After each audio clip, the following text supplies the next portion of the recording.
Hey friends, it's Doug again. Diversified Roofing.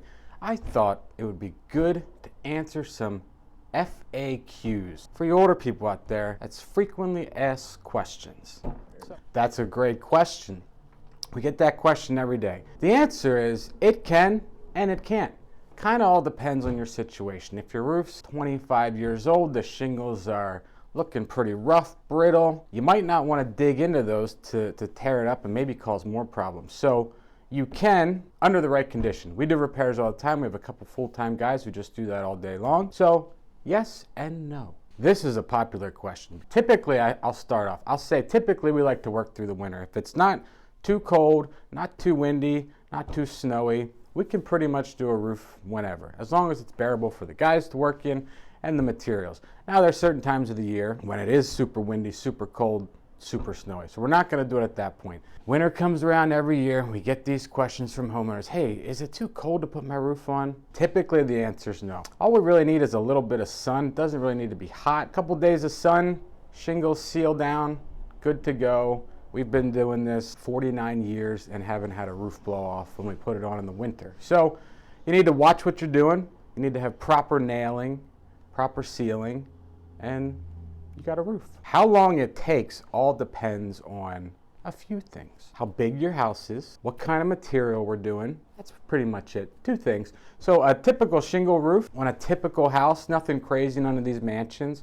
A typical roof we can get done most times in 1 to 2 days, depending on the complexity of it. A standing seam roof, a cedar roof, usually those require lots of details, extra things we gotta do, depending on the size, complexity of it. You know, it could be a week to a month, just depending on how big the roof is. So that's it. What makes a good roof is, in our opinion, the materials you use and the person who installs it. So you could get the top of the line shingle, top of the line standing seam, cedar, and if the guy just doesn't know how to put it on, you're gonna have problems. Choosing good products and choosing a good contractor make the best roof. Couple keys to look for with a contractor. How long has that contractor been around? Fun fact, the average contractor is around 5 years and out of business after that. So if you make it past 5, you're doing well. We've been around for I think this is our 49th year. The other key thing, you want to have proper insurance, or you want to make sure your contractor has proper insurance. So when we go to a customer's house and explain what we're going to do, we show them our general liability, our workman's comp. Why that's important to you is if, let's say, God forbid, we burn your house down, right? Or you know, the lift that's bringing the shingles up tips over onto your house. That's never happened with us, but I've seen it on Facebook. Let's say that happens and your contractor doesn't have the proper workman's comp or general liability insurance, and these things happen to you, all that's gonna fall on you. Kind of one reason you see a lot of cheaper prices sometimes when comparing apples to apples. Guys just aren't properly insured. How problems are handled. Let's say there is a problem on a job. Let's say you've got this beautiful rose bush out there, pristine, and we accidentally drop a shingle on it because we're working high up. You know, if you talk to me, we break your rose bush, your pristine rose bush, we'll go buy you a new one, right? So little things like that. How problems are handled, who you deal with when a problem happens. So do we send you down a line of command and try and figure out who's gonna solve the issue? If there's an issue, you call the office, they'll get you with the people you need to talk to, and we will try and work out a resolution to your problem. Do we use subcontractors? Good question. So the way we operate is we have an in-house crew who typically does our more detailed jobs, standing seam, copper, flat seam, siding, cedar, that sort of stuff. Typically, for most asphalt jobs, we do sub that out. Now, if you would say, Doug, hey, I would like your in-house crew to do the shingle job for me, we would do that for you. It might take us a little longer to get there. Usually those guys are booked out a little bit longer. So we do use subs. Now, we do things a little bit differently with subs. We make sure that that sub also has the proper insurance, general liability, workman's comp on all his guys, so that if there is an issue, it's going on him. We also have one of our in-house employees as a job supervisor on a job, so he's there when the job starts and he's there through the job till the end. So if you guys as a customer have an issue with what's going on, you see something you're not sure of, you say, hey buddy, what's going on here? And we get you fixed up, and that's how we do it. I don't know how other guys do it, but that's how we handle it. How much does a new roof cost? The $1 million question. So again, that depends on what we're doing. Asphalt, standing seam, cedar. Typically, an average house for us, you know, a two-story house, nothing crazy, it might be between 12 and 15,000. Now, if we're talking maybe that same house standing seam, it could be double.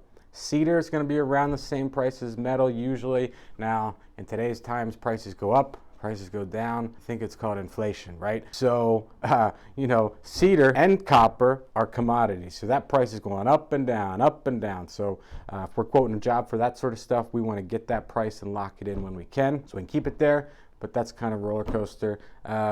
So yeah, that's kind of it. But also, I mean, it all depends on what products you're using. Now, within each manufacturer, they all kind of have several different levels of shingles. So kind of basic to premium designer shingles. So there can be quite a bit of difference in there. As you go up in those shingles, more labor is required. How will you pay for it? That's always the question I have for somebody. How are you going to pay for this? Let's face it, most people today don't have $12,000 to $15,000 sitting around in their bank account. So how are you going to pay for it? So we offer financing through a couple different services. We also take check, credit card, cash. Some people go out and get a home equity line for certain things. So there's some different options there. How long is the warranty? So our workmanship warranty, what we provide as a workmanship warranty, typically on a standard asphalt roof is 15 years. So if you call us and say, hey, this thing's not working, a shingle blew off or something, we're going to come out and fix it for you. Then there's also manufacturer's warranty. So if you're a certified installer with whatever brand you choose, CertainTeed, GAF, TAMCO, when you're a certified installer, you can offer premium warranties. So for example, we're a certified CertainTeed installer. We can offer the Sure Start Plus warranties, which you get a 3 or 4 or 5-star warranty. Typically, it's a 50-year non-prorated warranty. 4-star warranty, which is kind of probably the standard one we would use. So to qualify for that, you need to use all CertainTeed products. And this would go for all manufacturers whenever you're dealing with their premium warranties.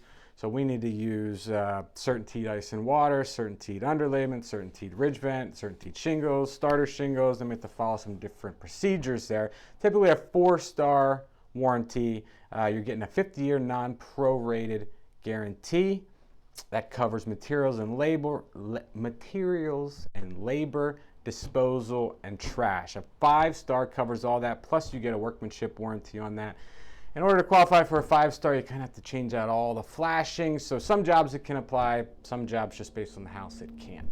So I told you what you needed to know. I gave you some good information. Hopefully you thought it was good, and hopefully when you're choosing your next contractor to do anything for you, whether you're looking at a roof, whether you're looking for an HVAC guy, we don't do that, but you know, different things in your house, just some questions you can ask the contractor to get comfortable with them, see where they're coming from, what kind of culture they have there, and what kind of job they might do for you. So again, this was me helping you. Play my music. Oh no, don't let the rain come down.